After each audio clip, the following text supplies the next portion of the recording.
وہ ایسے دعوتیں نہیں اڑاتے، اور اشرف المخلوقات کا تاج پہن کر حیوانیت کی ساری حدیں عبور کر جانا کہاں کی انسانیت ہے؟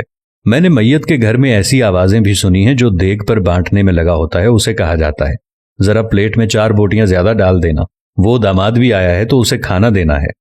وہ بیٹی جو ماں یا باپ کی میت پر رو رو کر ہلکان ہو رہی تھی، جیسے ہی جنازہ اٹھتا ہے تو وہ سارا غم پس پشت ڈال کر کھانا تقسیم کرنے میں لگ جاتی ہے کہ سسرال والے بھی آئے ہیں، انہیں کھانا نہ ملا تو ساری زندگی باتیں سننے کو ملیں گی کہ تیرے باپ کی میت پر تو ہمیں کھانا بھی نہیں پوچھا کسی نے۔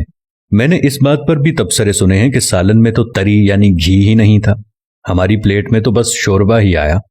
ہم بحیثیت معاشرہ ظالم بن گئے ہیں۔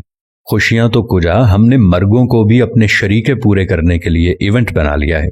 جب میں کہتا ہوں الہی میرا احوال دیکھ، حکم ہوتا ہے بندے ذرا نامہ اعمال دیکھ۔ کچھ سوال آپ کے ضمیر کے دروازے پر چھوڑ رہا ہوں۔ کیا ہم فطیدگی کے کھانے کا بائیکاٹ نہیں کر سکتے؟ کیا ہم بھوک لگنے پر بازار سے کھانا نہیں کھا سکتے؟ کیا ہم گھر میں ایسا اصول نہیں بنا سکتے کہ خاندان میں کوئی کسی کی فطیدگی پر نہیں کھائے گا؟ سوچئے گا ضرور۔ اگر میری کسی بات یا عمل سے کسی بھائی یا دوست کو کچھ ناگوار گزرا ہو تو ان سے نہایت ادب و احترام سے معذرت۔ اب یہ ہم پہ ہے کہ ہم اس بات کو آگے پھیلاتے ہیں کہ محض ایک ویڈیو دیکھ کر گزار دیتے ہیں۔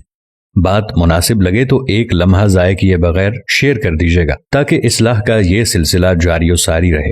جزاکم اللہ خیر۔